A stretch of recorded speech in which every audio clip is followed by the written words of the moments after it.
kind of what we were thinking. Because this is just kind of a impromptu, right? And we're all kind of learning from each other.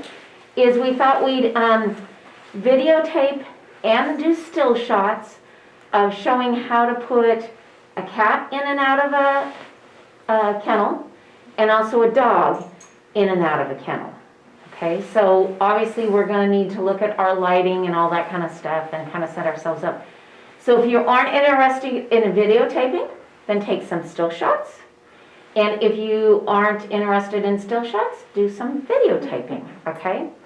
And if you have questions as we're going along, like for me, I'm going to try and do videotaping because I haven't done that. And I'm not familiar with my camera doing it. I know it can. So I'll have lots of questions. But we just need to feed off of each other about, well, this isn't working for me. I can't get the shot. I can't. Let's talk about it and see what we can share of how to do it best. Now, I brought my bigger camera, which somebody in our meeting said they would teach me the buttons. Perfect. It's on auto. Perfect. Okay. But I think most of us here, if we're going to take the pictures for the ID for Chameleon, we would be using mostly our cell phones, although we do have a few cheapy Instamatics that we use.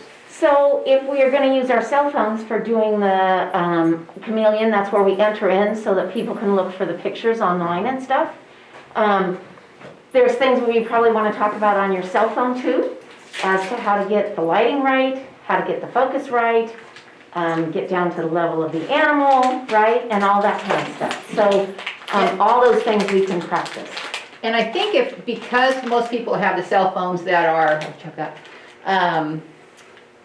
just attached to them, getting them downloaded so that the county can use it, maybe NAVDAG should buy, because this has a multiple size, and it just goes into the thumb drive, and then the thumb drive just goes into our thumb drive port at the computer.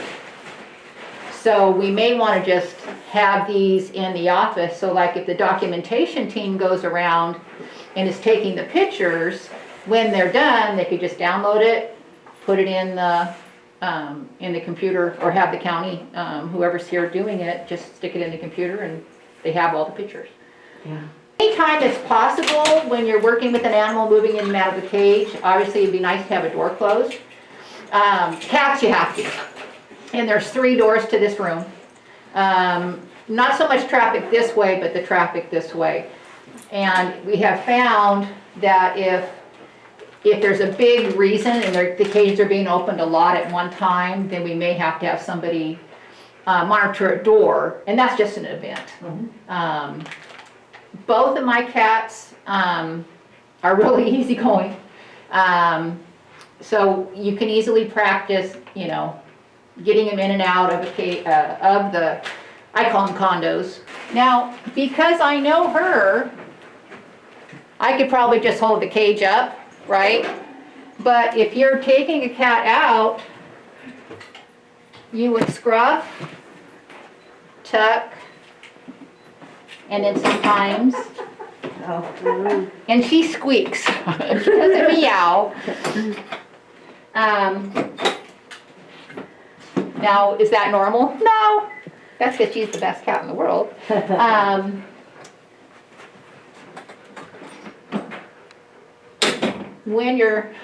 That's not normal either. Sometimes you have to tip. Sometimes, you have to actually tip it up and do the reverse and scruff and pull out. If you find it's a little difficult, especially if you're up here, it's always really nice to have a little help. Because the sooner they get in, these all go back to the owners. So you want, to make sure they go back. Now, excuse me, obviously we would love to get them all with the white neck tags, and what are those dogs doing over there? And their pictures taken right away. But sometimes it's just so busy and crazy you don't have time, but you start to get to know the cats that are here, especially our cat whisperers. They know the nature of the cats, and they would probably be able to just easily reach in and grab and know that this one would be easy to pick up and load. Depending upon how wild the cat is, obviously you want to be able to get in. And sometimes, you guys, you have to press down on them as you're scruffing, right? She goes, "Are you kidding me?" Good girl. Yeah.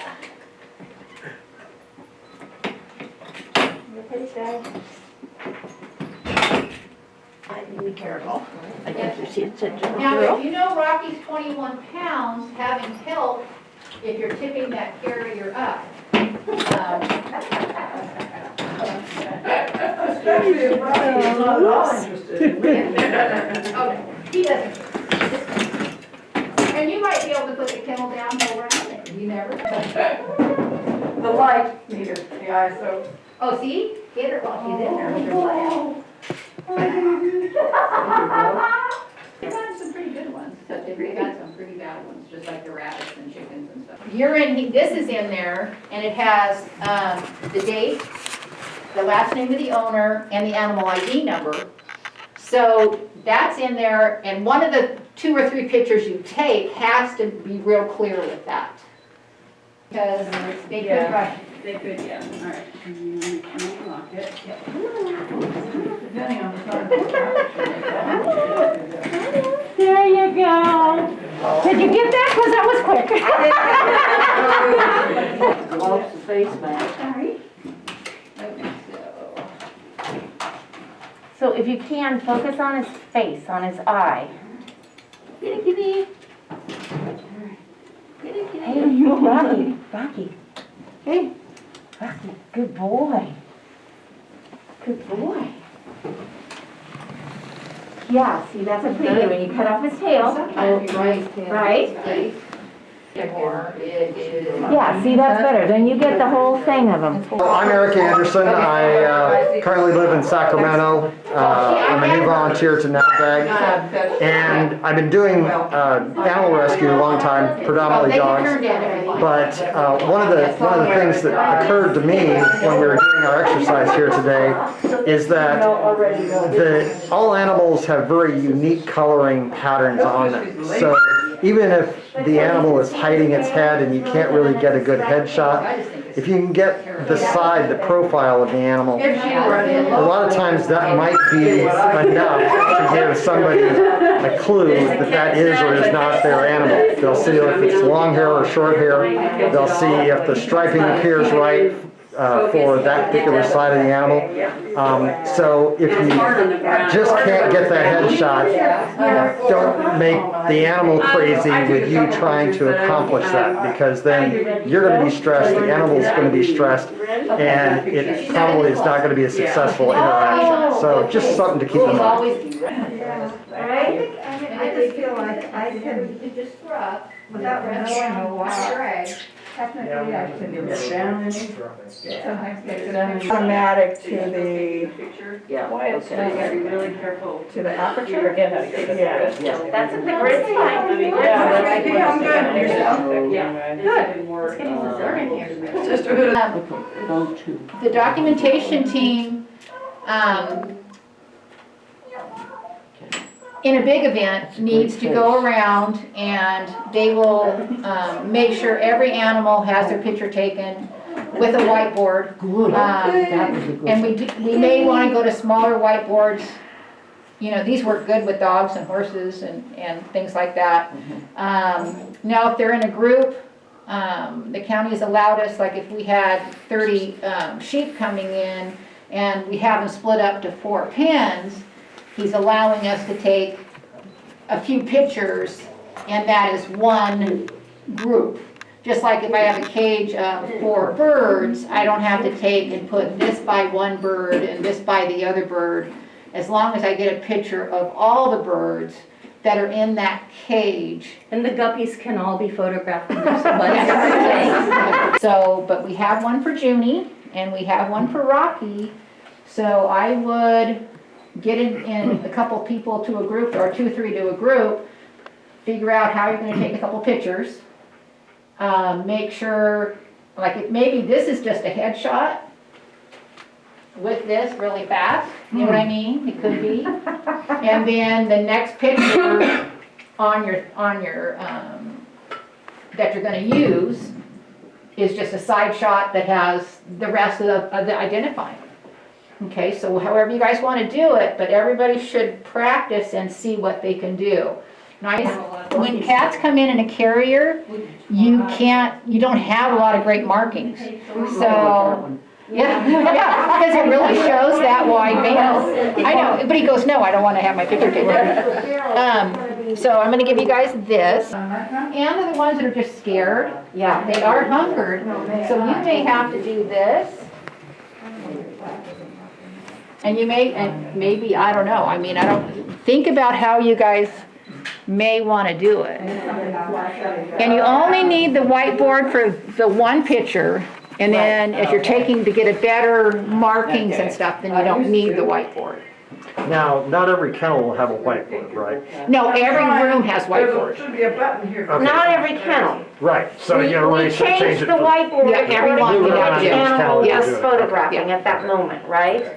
Do because I have a label gun thing, I could put all the information we want on a little small one. That 90% of our pictures aren't for reunification because we know the owners, unless it's a huge crazy event. So you may have to, if in doubt, and I saw some of you guys doing that, I'm going to try to get smaller boards for the smaller dogs and for cats. If you take it with the cage closed and take the picture, it's better than not. You know what I mean? And it's safer. But you can always get your cat Whisper to help you. She may go in, or because we have a lot of ladies, I say she, but they may go in and just scruff the cat and do whatever and help you take the picture. For reunification on the unknown owners, then maybe that process, well, I would imagine that process is different because you're going to get a very just clear picture of just the animal, and they can work that out with you. But right away, just the documentation team coming through and getting that process going, it's just important to get them all done. And once you do that, you can put a check right where it says picture taken. Okay. Now, she is one, just so you know, don't pull her out by her collar. She doesn't like it. And that would be documented, and that's a good reason that you really read that care schedule. You guys just remember body language when you're working with any dog. Don't ever just go, come on out, baby. Don't ever get your face where the dog is. And you'll get some that are cage sour, you know what I mean? And they don't want to be out. And then we'll have information on here to be handled by the dog lead or whatever special. But always use your body to block when you open a cage. I use my hip. And then sometimes they come here, other times they're in the back. And do not worry about taking that picture if in doubt of its being kind of scared, okay? Now, you can, obviously if you have help and you actually have, and she's shaking, you can obviously have help and you can use your whiteboard and take that picture pretty easy. But a smaller whiteboard I think is going to help with these.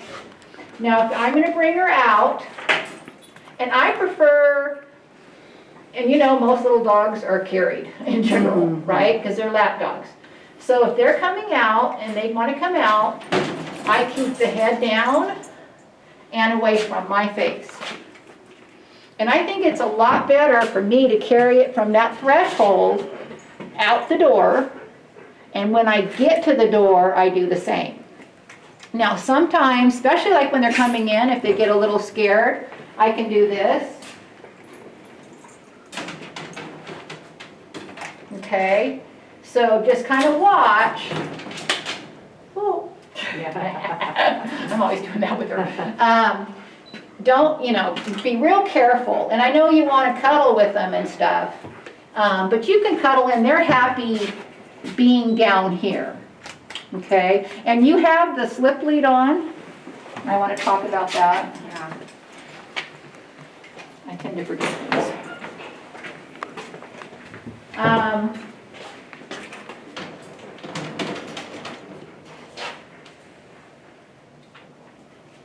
Well, they're not all like this. Okay. Use your keeper and make sure the keeper's back. But they can't back out. So have these up here. And then you get her out, right? And I do this on the little ones before I go back in. I loosen it. I loosen my keeper. I don't loosen this, but I loosen my keeper. I let them turn around. I block. And then I close. Okay? Well, here's just the neck part that goes around. But there's different keepers. I call this a keeper. And what this does is it keeps the dog from being able to back out. Now, sometimes they're leather ones. It's just really important to keep them snug. Because then they can't, I mean, they can, but it helps. Not as easy, yeah. Not as It easy. slips up pretty easily Yeah. once you actually have a dog Yeah. in there. This dog, your face is not here. Your face is back so that, I mean, most of the dogs aren't going to do anything, but they can. It would be documented hopefully before, but with your face back, you just have to get used to reaching in and putting that over. And I wouldn't have this. I always have, and you guys, there's delinquents, let me tell you, some of the huskies, and no offense against huskies, or squirrely puppies, but they want to go, so they're already pushing at you, and if you're noticing that it's kind of wild, get help. There's no problem with asking for help. So then I'm right here. I'm going to pull it down, and then I could wait and come out and do this. I'm not going to go ahead and bring you out, but when I'm sure I have a good grip, then I hold. Okay. Obviously, we brought easy peasy ones. But I don't know. You guys should really practice getting them in and out, keeping your face back. Making sure those keepers are down when you're ready to go. There's things you have to be aware of that you either have in the picture or don't. I don't want somebody's face, I don't want their name tag, Okay, any of that kind of stuff. and you kind of, so tell me where you want the white board. Closer to the head. It's okay, Shiloh. Okay. Is it a good idea to have your camera set for burst mode? Because sometimes you get lucky. Yeah, so we that's talked right. about that with some of you guys. For these You kind want your camera to go, Or- take a whole bunch of pictures, Yeah, not well, just a single not shot, for right? these, but for those, right? Because if the head moves real quick, and I can't use this one, I can't use this picture, but I could use the one where he's looking forward, right? So those are important things too, yes. And then remember, it doesn't matter that you necessarily, let's say you're taking all your pictures, you're going through and you took 5 of this dog. But before you move on to the next dog, make sure you don't have her name tag in the Yes. main one. Make sure that you have at least 3 good ones, maybe even 4, whatever. It's really, really important Before you not put to the dog have back. identifying things Yeah. in there, right? For our people, if we list a name, I only list a first name, if it's going out to the public, right? And I don't necessarily even like NAVDAG in that photo. And we all have shirts that have stuff on it.